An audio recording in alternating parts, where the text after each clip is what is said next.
وَلَقَدْ يَسَّرْنَا الْقُرْآنَ لِلذِّكْرِ فَهَلْ مِن مُّدَّكِرٍ۔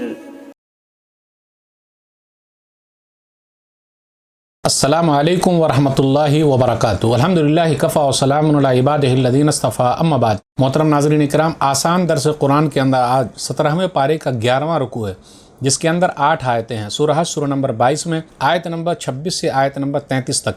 اعوذ باللہ من الشیطان الرجیم، بسم اللہ الرحمن الرحیم۔ وَإِذْ بَوَّأْنَا لِإِبْرَاهِيمَ مَكَانَ الْبَيْتِ أَلَّا تُشْرِكْ بِي شَيْئًا وَطَهِّرْ بَيْتِيَ لِلطَّائِفِينَ وَالْقَائِمِينَ وَالرُّكَّعِ السُّجُودِ۔ اور یاد کرو جب ہم نے ابراہیم علیہ السلام کے لیے بیت اللہ یعنی خانہ کعبہ کی جگہ بتا دی اور ان سے کہا کہ میرے ساتھ کسی کو بھی شریک نہ بنائیں، اور میرے گھر کو طواف کرنے والوں، قیام کرنے والوں، رکوع اور سجدہ کرنے والوں کے لیے کفر و شرک اور تمام گندگیوں سے پاک و صاف رکھیں۔ وَأَذِّن فِي النَّاسِ بِالْحَجِّ يَأْتُوكَ رِجَالًا وَعَلَىٰ كُلِّ ضَامِرٍ يَأْتِينَ مِن كُلِّ فَجٍّ عَمِيقٍ۔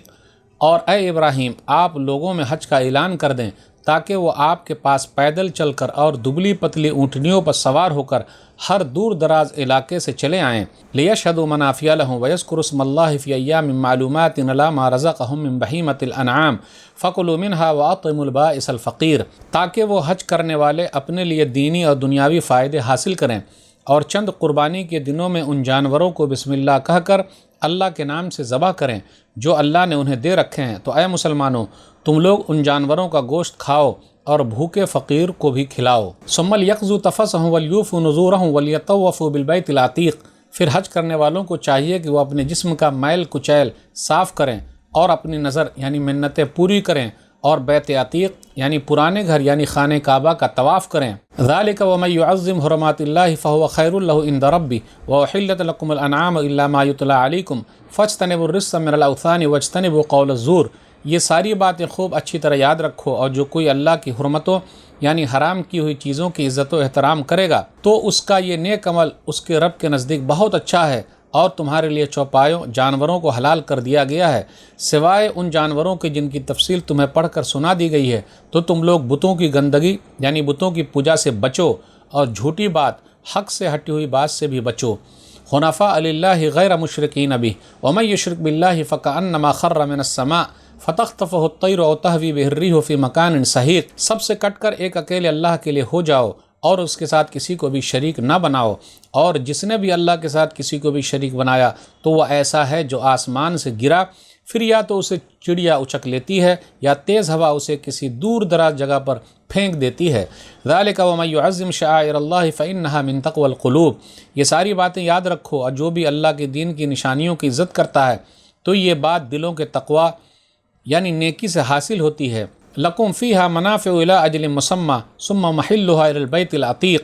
اے لوگو، تمہارے لیے ان قربانی کے جانوروں سے ایک مقررہ وقت تک فائدہ اٹھانا ہے، پھر ان کے ذبح کرنے کی جگہ پرانے گھر یعنی خانہ کعبہ کے آس پاس ہے۔ ناظرین اکرام، آسان درس قرآن کے اندر آج 17ویں پارے کا 11واں رکوع ہے، جس کے اندر سورہ حج سورہ نمبر 22 میں 8 آیتیں ہیں، آیت نمبر 26 سے آیت نمبر 33 تک۔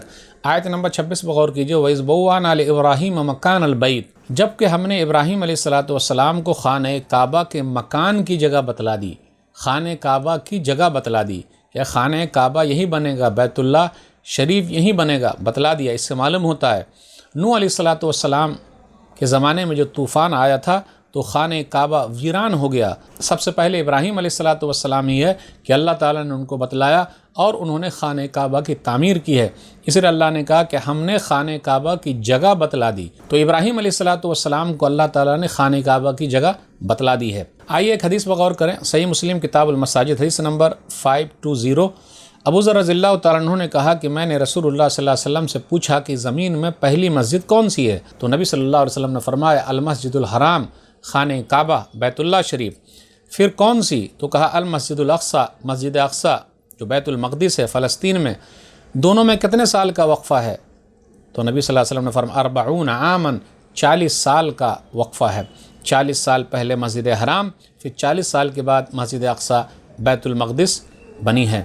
خانہ کعبہ کی تعمیر کا مقصد کیا ہے؟ مسجد جو بنائی جاتی ہے، تمام مسجدوں کا مقصد کیا ہے، لیکن خانہ کعبہ کی تعمیر کا مقصد کیا ہے؟ خانہ کعبہ کیوں بنا ہے؟ لا تشرک بی شیئا، میرے ساتھ کسی کو شریک نہ کرنا، صرف میری ہی عبادت کرنا۔ تو مشرکین مکہ 360 بت جو رکھے ہوئے تھے، یہ خانہ کعبہ کی تعمیر کے خلاف ہے۔ یہ بہت بڑا ظلم تھا، وہاں صرف اللہ کی عبادت ہوگی، دوسرے کسی کی عبادت نہیں ہو سکتی، بتوں کی پوجا نہیں ہو سکتی۔ پھر آگے کہا وَطَهِّرْ بَيْتِيَ لِلطَّائِفِينَ، اور میرے گھر کو طواف کرنے والوں کے لیے پاک و صاف رکھیے، رکوع کرنے والوں کے لیے، قیام کرنے والوں کے لیے، سجدے کرنے والوں کے لیے پاک و صاف رکھیے۔ صفائی آدھا ایمان ہے۔ اس سے یہ بھی پتہ چلا کہ طواف کہاں کرنا ہے؟ خانہ کعبہ میں۔ طواف ادھر ادھر نہیں ہو سکتا، کوئی دوسری جگہ چلا جائے وہاں طواف کرے، گھومے، چکر لگائے، تو اس کا وہ طواف قبول نہیں ہوگا۔ صفائی آدھا ایمان ہے۔ صحیح مسلم کتاب الطہارہ حدیث نمبر 223، الطہور شطر الایمان، صفائی آدھا ایمان ہے۔ اس لیے اللہ کے گھر کو پاک و صاف رکھیے۔ دیکھ لیجئے کہاں بیت الخلاء صحیح نہیں ہے، ٹوائلٹ صحیح نہیں ہے، وضو خانہ صحیح نہیں ہے۔ اس لیے جو لوگ ذمہ دار بنے انہیں چاہیے خوب اچھی طریقے سے صاف صفائی کرے۔ الحمدللہ آج آپ چلے جائیے خانہ کعبہ، صفائی کا کتنا بہترین اہتمام ہے۔ مدینہ چلے جائیے، صفائی کا کتنا بہترین اہتمام ہے۔ اس لیے مسجدوں پر خرچ کیجئے، صفائی کا خیال رکھیے، سب سے اہم چیز ہے۔ آیت نمبر 27، 28، 29 بغور کیجئے۔ اللہ تعالیٰ نے ابراہیم علیہ السلام سے کہا آپ حج کا اعلان کیجئے، لوگ دور دراز سے چلے آئیں گے۔ وہ آواز جہاں تک پہنچی ہے قیامت کی صبح تک لوگ حج کرنے چلے جائیں گے۔ حج کے فائدے بیان کیے گئے، لیشہدوا منافع لہم، وہاں جا کر لوگ فائدے کی چیز دیکھیں۔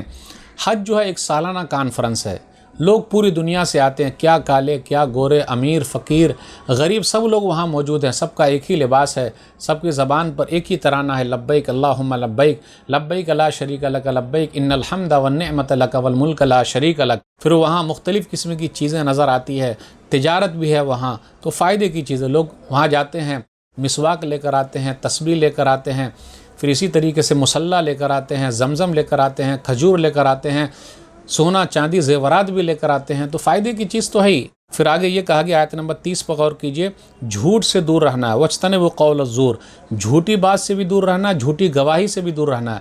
لوگ ایک چائے پر بک جاتے ہیں، جھوٹی گواہی دیتے ہیں، اللہ کے واسطے بچ کے رہیے۔ شرک کرنے والوں کا انجام بتایا گیا، جو اللہ کو چھوڑ کر دوسروں کو پوج رہے ہیں، ان کی حقیقت کیا ہے۔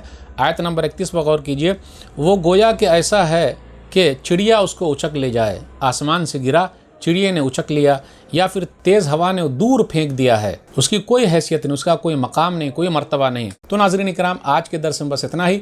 اللہ سے دعا ہے کہ اللہ تعالی ہم لوگ قرآن کریم کو پڑھنے، پڑھانے، سمجھنے، سمجھانے، قرآن کریم پر عمل کرنے اور قرآن کے پیغام کو دنیا کے کونے کونے تک پہنچانے کی توفیق دے، آمین۔ والسلام علیکم ورحمۃ اللہ وبرکاتہ۔ اور مزید ویڈیوز کو دیکھنے کے لیے آپ ہمارے YouTube چینل کو سبسکرائب کریں۔ فجزاکم اللہ خیرا۔